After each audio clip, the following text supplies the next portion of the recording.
তফসিলের পরই দুই চমক নিয়ে মাঠে নামছে বিএনপি।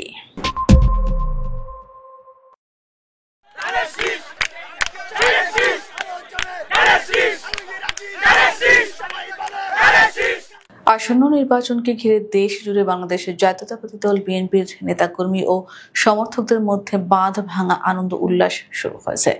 বিশেষ করে দলের 237 আসনে প্রার্থী ঘোষণার পর তৃণমূলের মধ্যে আনন্দের ঢেউ ছড়িয়ে পড়েছে।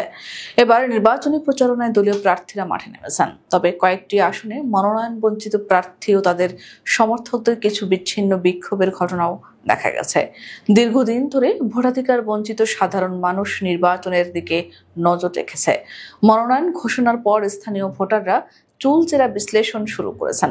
নির্বাচনে বিজয় সম্ভাবনা, বিদ্রোহের আশঙ্কা ও স্থানীয় প্রতিদ্বন্দ্বিতার বিষয়ে আলোচনাও চলছে। মনোনয়নপ্রাপ্ত প্রার্থীরা মনোনয়ন বঞ্চিতদের বাড়ি পৌঁছে সমর্থন চাইছেন। মনোনয়ন বঞ্চিত নেতা ও কর্মীরা তাদের পাশে না থাকলেও বেশিরভাগই দলীয় প্রার্থীর পক্ষে ঐক্যবদ্ধ থাকার ঘোষণা দিয়েছেন। বিএনপি মহাসচিব মির্জা ফখরুল ইসলাম আলমগীর জানিয়েছেন, এটি প্রাথমিক তালিকা, যা পরিবর্তন হতে পারে। তিনি মনোনয়ন বঞ্চিতদেরও আশ্বাস দিয়েছেন, দল আপনাদের যথাযথ দায়িত্ব ও সম্মান দেবে। সূত্র জানায়, নির্বাচনের আনুষ্ঠানিক প্রচারণায় এবার বিএনপির চেয়ারপারসন খালেদা জিয়া ও ভারপ্রাপ্ত চেয়ারম্যান তারেক রহমান একই সঙ্গে মাঠে নামবেন। সরকার থেকে তাদের জন্য বুলেট প্রুফ গাড়ি আমদানির অনুমতিও পাওয়া গেছে। দল মনে করছে, খালেদা জিয়ার প্রচারণায় ভোটের হিসাব পাল্টে যেতে পারে। বিএনপির নির্বাচনী ইশতেহার প্রকাশ করা না হলেও 31 দফা নিয়ে গণসংযোগ নিয়ে ব্যস্ত সময় পার করছেন প্রার্থীরা। তারা স্থানীয় সমস্যাগুলো তুলে ধরে সমাধানের প্রতিশ্রুতি দিচ্ছেন। তবে মনোনয়ন বঞ্চিতদের কিছু বিচ্ছিন্ন বিক্ষোভ হয়েছে।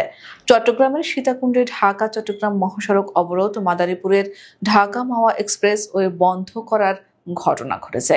শরীয়তপুর, মেহেরপুর ও কুষ্টিয়াতেও কিছু বিচ্ছিন্ন ঘটনা দেখা গেছে। এর প্রেক্ষিতে মাদারীপুর 1 শিবচর আসনের কামাল জামান মোল্লার মনোনয়ন স্থগিত করা হয়। বগুড়ার দুটি গুরুত্বপূর্ণ আসনে শীর্ষ নেতৃত্বকে প্রার্থী ঘোষণা করা হয়েছে, যা স্থানীয় রাজনীতিতে নতুন মাত্রা যোগ করেছে। নেতাকর্মীরা নতুন উদ্দীপনায় মাঠ গোছাতে শুরু করেছেন। তারা ভোটারদের দ্বারে দ্বারে গিয়ে গণসংযোগ চালাচ্ছেন এবং দোয়া চাইছেন। ঘোষিত তালিকা অনুযায়ী বিএনপি চেয়ারপারসন বেগম খালেদা জিয়া দিনাজপুর 3, বগুড়া 7 ও ফেনী 1 আসন থেকে লড়বেন।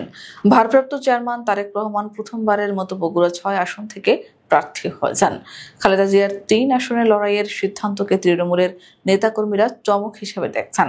ভোলা 4 আসনের প্রার্থী যুবদলের কেন্দ্রীয় কমিটির সাধারণ সম্পাদক নুরুল ইসলাম নয়ন বলেন, দীর্ঘ আন্দোলন ও সংগ্রামের পর এবার সাধারণ মানুষ ভোটাধিকার ফিরে পাচ্ছে। বিএনপির প্রার্থী ঘোষণার পর সাধারণ ভোটারদের মধ্যে নির্বাচনী আমেজ শুরু হয়েছে। লক্ষ্মীপুর 2 আসনের মনোনীত চেয়ারপারসনের উপদেষ্টা আবুল খায়ের ভূঁইয়া বলেন, নেতাকর্মীদের মধ্যে উৎসবের আমেজ বিরাজ করছে। তারা ধানের শীষের জোয়ারের পক্ষে একতাবদ্ধভাবে কাজ করছেন। ঢাকা 4 আসনের প্রার্থী মহানগর দক্ষিণ বিএনপির সদস্য সচিব তানভীর আহমেদ রবিন বলেন, দেশের মানুষ ভোট দেওয়ার জন্য মুখিয়ে আছে। সুষ্ঠু নির্বাচন হলে সর্বোচ্চ ভোট ব্যবধানে এই আসন বিএনপিকে উপহার দেওয়া হবে। গতকাল ঢাকা 14 আসনের মনোনীত প্রার্থী সঞ্জিদা ইসলাম তুলি গণমিছিল করেছেন। এই সময় দলের 31 দফা কর্মসূচির লিফলেট বিতরণ করা হয়েছে।